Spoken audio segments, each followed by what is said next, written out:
మహారాష్ట్ర ఎన్నికల ఫలితాలు వచ్చిన సందర్భంగా రాష్ట్ర కార్యాలయంలో ఉన్నాము. బీజేపీ కార్యాలయంలో అశోక్ గారు ఉన్నారు. ఇక్కడ వారిని అడిగి తెలుసుకుందాం. నమస్తే అండి. नमस्ते। आज महाराष्ट्र में सेकंड डबल इंजन की सरकार पे जीत पे बहुत बहुत बधाई हो और हमारे मोदी जी को बधाई हो, योगीनाथ जी को बधाई हो। महाराष्ट्र ने बहुत ही दिल से वोट दिया है। मैं जनता को बड़े हृदय से बहुत बहुत धन्यवाद देता हूँ। महाराष्ट्र इलेक्शन पे कैंपेन में वो तेलंगाना जो सीएम है रेवंत रेड्डी जो वहाँ पे कैंपेनिंग करे तो भी फायदा नहीं है, वो कैसे देख सकते हैं? रेवंत रेड्डी गए लेकिन रेवंत रेड्डी का वहाँ पे जादू नहीं चला। वहाँ पे क्यों ऑलरेडी मोदी जी, एकनाथ शिंदे, देवेंद्र फडणवीस ने, हमारे लोगों ने बहुत काम किया। वहाँ पे महिला लाडली योजना चलाई महाराष्ट्र के अंदर, तो एकनाथ शिंदे ने बहुत काम किया है 2.5 साल 3 साल में, इसीलिए वो जनता ने उनको आशीर्वाद दिया है। तो महाराष्ट्र इलेक्शंस में आप लोगों को ज़्यादा से ज़्यादा सीट मिले तो भी संजय राव कह रहे हैं तो वहाँ पे ईवीएम टैंपरिंग चलिया इसलिए वहाँ पे जीत गए वो लोग को बोल रहे हैं, वो बात को क्या बोलते हैं? तो फिर झारखंड में जीते वहाँ कहीं को नहीं बोल रहे। तो वो तो देखो जीतने के हारने के बाद ऐसे बोलते ही हैं, लेकिन वो इमे में कुछ भी नहीं। वो जनता जनार्दन है, जनता जिसको आशीर्वाद देती है वो उसको देती है। आप बोलने से क्या फ़ायदा है, सांप निकल जाता है, लाठी मारने से क्या फ़ायदा है। तो जीत हमारी होती है और मोदी जी काम कर रहे हैं, विदेशों में नाम कमा रहे हैं, हिंदुस्तान का पूरा नाम कर दिए। मोदी जी को परसों 3 राष्ट्रों में अवार्ड मिला है। तो ये क्या है, ये सब नाम है। तो हम काम करते हैं, काम की जनता जिता रही है हमारे को। बीजेपी का ज़्यादा से सीट मिला वो तो बात अलग, मगर झारखंड में तो आपके प्रबल ज़्यादा से ज़्यादा नहीं है। झारखंड में हम इससे पहले भी नहीं थे हम, लेकिन वहाँ पे हम आगे बढ़े हैं और आगे बढ़े फिर अगली बार कब्जा कर लेंगे। अब हम मेहनत कर रहे हैं, सेकंड प्लेस पे रहे हैं, विपक्ष में बैठेंगे, टक्कर लेंगे, फिर काम करेंगे, फिर अगली बार उनको पछाड़ देंगे। कोई खास बात नहीं है। वायनाड प्रियंका गांधी 4 लाख वोटा से जीत गए, वो कैसे दिख सकते? वायनाड में देखो सब वहाँ पे मुस्लिम वोट है, उनका उनका पुराना गढ़ है, तो वहाँ पे हर बार जीते हैं। उनका बाप जीता, उनकी माँ जीती, वो कोई खास बात नहीं। उनका पूरा गढ़ है, वो कैसा भी जीतते ही है। वो तेलंगाना और मूसी रिवर परिवाहक प्रांत में वादी वहाँ पर निवासियों का साथ आप लोग बसा करें 20 एरियाज में, वो कैसा दिखते हैं? कई को पब्लिक को उतना वहाँ सोना के कई को सोना पब्लिक से उतना इंटरेक्शन कई को हो करने का। पब्लिक को देखो इसलिए बीच में जा रहे हैं क्योंकि पब्लिक जनता जनार्दन होती है, पब्लिक ही लीडर बनाती है, पब्लिक ही नेता बनाती है। बाकी भाषण देने से नेता नहीं बनता है, जनता के जो बीच में रहता वही नेता बनता है। जैसे मोदी जी ही पब्लिक के बीच में रहते 24 घंटा, इसलिए उनको जीत कराए। एकनाथ शिंदे पब्लिक के बीच में रहते 3 साल, इसलिए उनको जिताए हैं। देवेंद्र फडणवीस हैं पब्लिक के बीच में काम करे, तो इसलिए जनता उनको वोट दी है। कांग्रेस पार्टी जो कह रही है तो बीजेपी पार्टी बोलते मतोन्मादी का पार्टी है, सबको बांटते चिढ़ते बोल के डिवाइड करते बोल के बोल रहे हैं। नहीं, ऐसा कुछ भी नहीं है। हम कभी भी किसी को नहीं बांटते हैं। हम हमारे एक ही राष्ट्रीय पार्टी है, हम सबको लेके चलते हैं। सबका साथ सबका विकास, हम सबका विकास करते हैं। हम सिलेंडर दिए तो हम ये नहीं बोलते कि मुस्लिम को दो उसको दो, हम सबको बराबर मानते हैं। एक साथ एक सबका साथ। एक बात बोलिए, अब महाराष्ट्र में जो है ज़्यादा से पब्लिक आपको वोट डाल के जीतने के कारण हुए, वो पब्लिक को क्या बोलते हैं?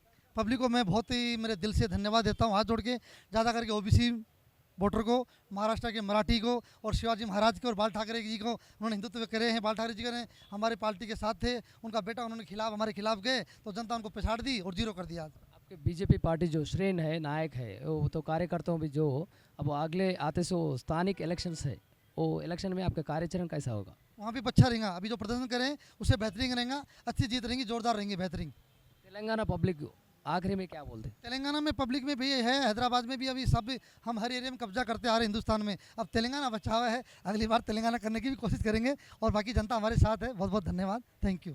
धन्यवाद गणेश गाరు। महाराष्ट्र में जो है सो पब्लिक पूरा आपको ज़्यादा से ज़्यादा वोट डाल के जीतने के लिए कारण हुए, वो पब्लिक को क्या बोलते हैं?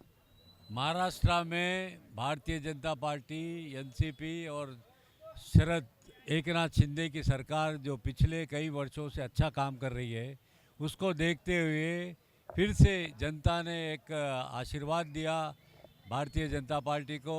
और इससे पहले भारतीय जनता पार्टी जो पिछले कई वर्षों से इतना अच्छा नहीं कर सकी, आज एक रिकॉर्ड ब्रेक कर दिया।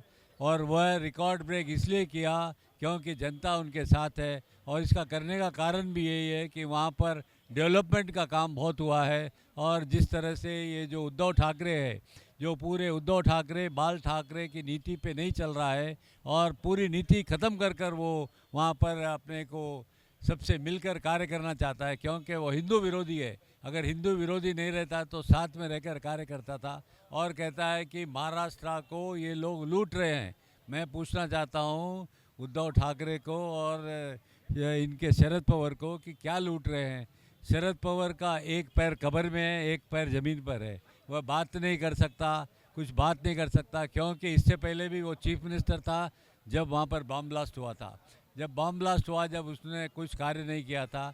और आज भी शरद पवार चाहता है कि अपनी बच्ची को चीफ मिनिस्टर बनाना चाहता है, क्योंकि ये कोई बपोती नहीं है कि जो मर्जी में आए सो बन जाएगा। यहाँ पर कोई खरीद के नहीं बनता है, ये मेहनत से बनता है और लोगों का दिल जीतना पड़ता है। वो दिल जीतने के कारण ही है आज फडणवीस, जो इससे पहले भी उन्होंने चीफ मिनिस्टर बनना था परंतु उन्होंने एक त्याग दिया, क्योंकि त्याग इसलिए दिया कि एक मजबूत सरकार होनी चाहिए और वो मजबूत सरकार एकनाथ शिंदे के साथ मिलकर बनाया था। और वहाँ पर जो जिस तरह से डेवलपमेंट हुआ है, वहाँ पर एक कोस्टल रोड हुआ है। कोस्टल रोड में क्या है, पहले वहाँ जो सी लिंक से फोर्ट तक जाने के लिए 1.5 घंटा लगता था। वो कोस्टल रोड बनाने का नितिन गडकरी को धन्यवाद देना चाहिए, क्योंकि वो जो कोस्टल रोड बनी है उसमें हम 20 मिनट में वो कोस्टल रोड से मरीन ड्राइव तक पहुंच जाते हैं। इसके बहुत से कारण हैं, मेट्रो का है और गरीबों की भी सहायता कर रहे हैं। और अभी जो लड़कियों को जो 1500 रुपए का ऐलान किया है वह भी बहुत अच्छी बात है। सब बहना बोलते हैं उसको, और सभी को 1500 मिल रहे हैं। और मैं समझता हूँ इसके बाद उन्होंने उसको 2100 देने का ऐलान किया है।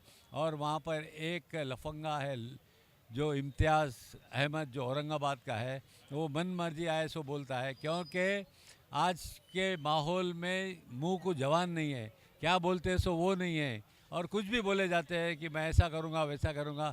मैं उनसे हिदायत करता हूँ कि ऐसे बातें नहीं करना चाहिए, क्योंकि ऐसे बातें करने के बाद ही ये आपने ये परिणाम दिया है। कुछ तो शर्म करो, ये परिणाम आने के बाद में आपको समझना चाहिए।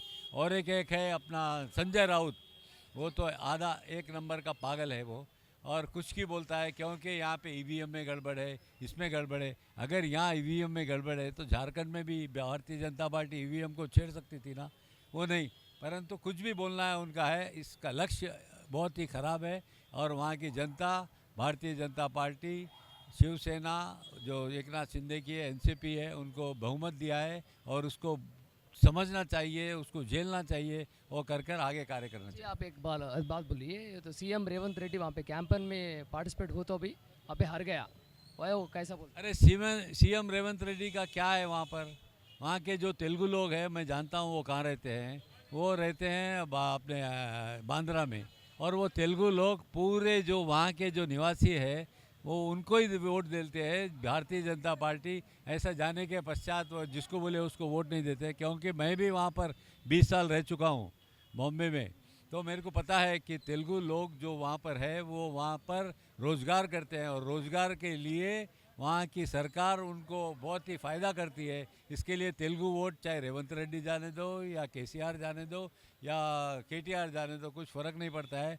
और फ़र्क पड़ता तो आज का नतीजा देखते हुए आप समझते हैं कि वो जाकर सिर्फ टाइम पास करते हैं, क्योंकि एक जाना है, क्योंकि वो खुश करना चाहते हैं किसको, राहुल गांधी को, सोनिया गांधी को खुश कर वहाँ पर जाकर ये सब बतलाना चाहते हैं कि हम भी जाकर आए, परंतु कोई फ़ायदा नहीं हुआ। बात बोलिए, वयनाड में प्रियंका गांधी कॉन्टेस्ट में है, उसमें 4 लाख वोटा गिरी, वहाँ पे जीत गए, आपके बीजेपी पार्टी हार गए, वो कैसा बोल देते? वायनाड का तो मैं कुछ बोलूँगा नहीं, क्योंकि इससे पहले भी वहाँ पर राहुल गांधी जीते सो है, तो इसमें मैं ज़्यादा कमेंट नहीं करना चाहता। महाराष्ट्र पब्लिक को क्या बोल रहा हूँ समझ से? महाराष्ट्र पब्लिक बोलना क्या है, महाराष्ट्र पब्लिक ही चुनकर लाई है इनको। पब्लिक को क्या बोल? जो जिन्होंने वोट डाला है उसके लिए हम धन्यवाद देते हैं, क्योंकि आप ऐसे ही करते रहो ताकि भारतीय जनता पार्टी की सरकार जो एनडीए सरकार है वो आपको सेवा कर सके और ज़्यादा सेवा कर सके, क्योंकि ये डबल इंजन की जो सरकार है इससे जो राजनीति में बहुत फ़र्क पड़ता है और जो भी फंड मिलते हैं वो तुरंत मिल जाते हैं। आखिर में बोलिए, तेलंगाना पब्लिक को क्या बोलते हैं आप? तेलंगाना पब्लिक से भी मैं यही निवेदन करूंगा कि यहाँ के ढांचे में मत आए, रेवंत रेड्डी के, कांग्रेस के और अपने राहुल गांधी के बातों में मत आइए, और देखिए कि किस तरह से वहाँ पर विकास हो रहा है, उसी तरह यहाँ पर होगा। अभी 3-4 साल की देर है, यहाँ पर भी भारतीय जनता पार्टी का चेहरा आएगा और झंडा फहराएंगे। मूसी पुनर्जीवा का परिवार में वो परिसर प्रांत में आप निवास करें, वो पूरा 20 प्लेसेस में बीजेपी पार्टी के लीडर्स पूरा वहाँ पे रात सो गए, वो पब्लिक को उतना अट्रैक्ट काय को होना बहुत समझता है आप लोग? मूसी रिवर का सौंदर्यीकरण करना ठीक है, परंतु जो गरीब जनता जो मूसी रिवर के आजू बाजू है उनको भी ध्यान में रखते हुए इसका सौंदर्यीकरण करना चाहिए। बहुत बहुत धन्यवाद।